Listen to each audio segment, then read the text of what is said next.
Oi pessoal, hoje estou aqui para mostrar o álbum de figurinhas Harry Potter e as Relíquias da Morte parte 1. Atrás, a capa.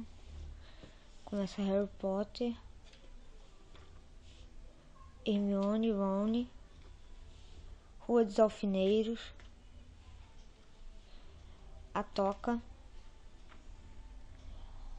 a Toca também, o Ministério da Magia, Largo Grimmauld, sei lá como é que é, Gothic Hallows,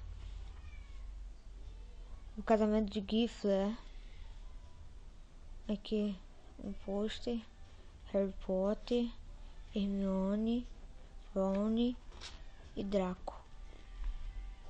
Aqui por dentro é um pôster, figurinhas metalizadas.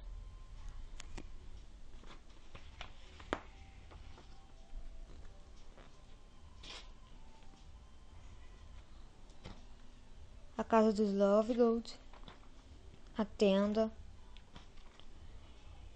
a floresta de Den, capturados pelos sequestradores, Rua em fuga, a casa de Bathilda Bagshot, a mansão dos Malfoy